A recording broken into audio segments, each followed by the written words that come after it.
രാവിലെ ഞാനും ഇഹസാനും കൂടെ കൊല്ലം ജയനഗറിലുള്ള സബൈൻ ഹോസ്പിറ്റലിൽ ഒന്ന് പോവുകയാണ്. ഇന്ന് എൻ്റെ ചെക്കപ്പാണ്, 6-ാം മാസത്തെ ചെക്കപ്പിന് വേണ്ടി പോവുക. അപ്പോൾ ഞങ്ങളിങ്ങനെ കാര്യങ്ങളൊക്കെ പറഞ്ഞ് നമ്മളിങ്ങനെ കൊല്ലത്തോട്ട് പോവുകയാണ്. അപ്പോൾ ആ പോകുന്ന കാര്യങ്ങളും വിശേഷങ്ങളൊക്കെ നിങ്ങളെ ഒന്ന് കാണിച്ചു തരാമെന്ന് വിചാരിച്ചു.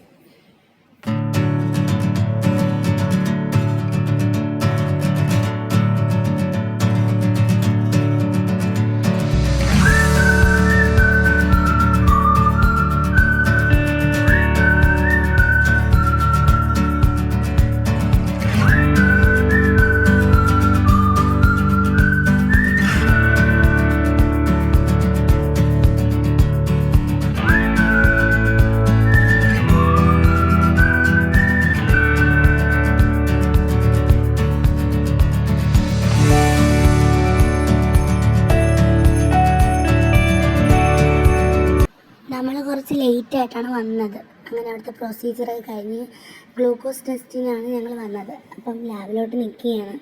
അപ്പോഴത്തേക്ക് ഇഹസാനിക്ക് എനിക്ക് തരാമെന്ന് വെച്ചിരുന്ന ഗ്ലൂക്കോസ് വേണമെന്ന് പറഞ്ഞ് നിർബന്ധം.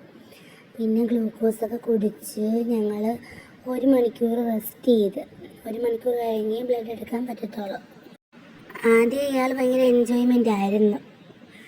11:35 ആകുമ്പോഴത്തേക്ക് ബ്ലഡ് എടുക്കാൻ ചെല്ലാൻ പറഞ്ഞു. അങ്ങനെ ടൈം ആയപ്പോൾ നമ്മൾ ബ്ലഡ് എടുക്കാൻ ചെന്നു. പിന്നെ അതിൻ്റെ റിസൾട്ട് കിട്ടണമെങ്കിൽ 2 മണിക്കൂർ കഴിയണം. അതുവരെ അവിടെ ഇരിക്കേണ്ടെന്ന് വിചാരിച്ച് ഇഹസാനെ കൊണ്ട് കൊല്ലത്തെ പാർക്കിലോട്ടൊക്കെ ഒന്ന് പോയി. അങ്ങനെ അവിടെ കുറച്ച് നേരം നമ്മൾ കളിച്ചു. അവനിതെല്ലാം കൂടെ കണ്ടപ്പോഴത്തേക്ക് ഏതിനകത്ത് കളിക്കണമെന്നറിയാൻ വയ്യാത്തൊരു കൺഫ്യൂഷൻ.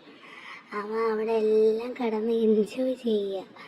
അതിനുശേഷം അങ്ങോട്ട് ഓടുന്നു ഇങ്ങോട്ട് ഓടുന്നു. അവന് ഫുള്ള് കണ്ടപ്പോഴത്തേക്കും അവന് ഏതിലാണ് ഫസ്റ്റ് കളിക്കേണ്ടതെന്നൊരിത്.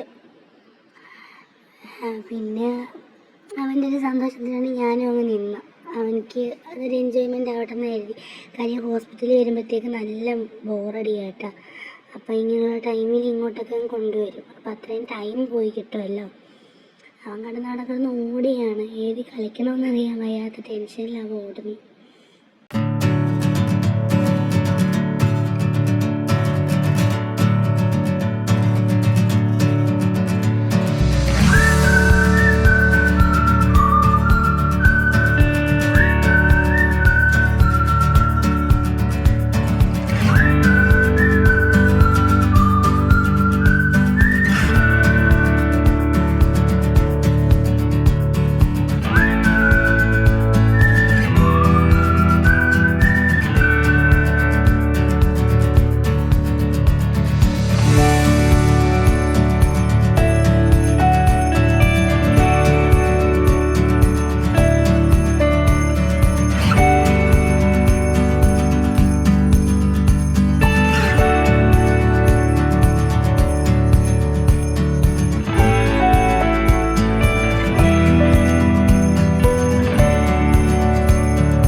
കുറേ നേരം അവിടെയും കളിച്ചപ്പോഴത്തേക്ക് ഞങ്ങൾക്ക് ബോറടിയായി. പിന്നെ നമ്മൾ അവിടെ നിന്ന് നേരെ ഹോസ്പിറ്റലിലോട്ട് വന്ന് അവിടെ നിന്ന് റിസൾട്ടൊക്കെ മേടിച്ച് കുറേ നേരം നമ്മൾ വെയിറ്റ് ചെയ്യേണ്ടി വന്നു. കാര്യം ഡോക്ടറിനൊരു സെക്ഷനും ഉണ്ടായിരുന്നു, ഒരു നോർമൽ ഡെലിവറിയും ഉണ്ടായിരുന്നു. അപ്പം ഇഹസാൻ ആകെ ടയേർഡായിപ്പോയി, കുഴഞ്ഞു ഉറങ്ങി, അവന് വയ്യാതായി. പിന്നെ ഡോക്ടറെയൊക്കെ കണ്ട് തിരിച്ച് പോകുന്ന കേട്ടപ്പോഴാണ് ആളൊന്ന് ഉഷാറായത്. പിന്നെ വീട്ടിലോട്ട് നമ്മൾ തിരിച്ച് യാത്രയായി. കാരണം നമുക്ക് സമയം ഒരുപാടായി, 4:30 കഴിഞ്ഞ്.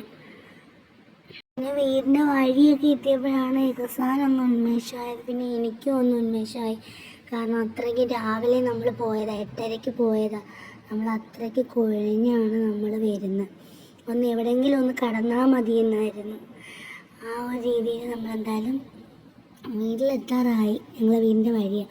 അപ്പോൾ അവിടെ നമ്മൾ അത്രയും നേരം വണ്ടി ഓട്ടിക്കുന്നതൊന്നും പിടിച്ചില്ല. കാര്യം ഇഹസാനല്ലേ പിടിക്കുന്ന. വീടെത്താറാകുമ്പോൾ ഒന്ന് ജസ്റ്റ് ഒന്ന് പിടിച്ച് ഫോണൊന്നും അവൻ്റെ കൈ കൊടുത്ത് അവനെ നിർത്തി ഒന്ന് പിടിപ്പിച്ച്. അങ്ങനെ നമ്മൾ അവൻ്റെ വീട്ടിലോട്ട് എത്താറായി. ഇനിയിപ്പം ചെന്ന് ഒന്ന് ഫ്രഷപ്പായി ഒന്ന് കിടക്കണം. അപ്പോൾ അത്രയേ ഉള്ളൂ. അപ്പോൾ അടുത്തൊരു വീഡിയോ ആയിട്ട് ഞങ്ങൾ ഇനിയും വരാം. Okay, by.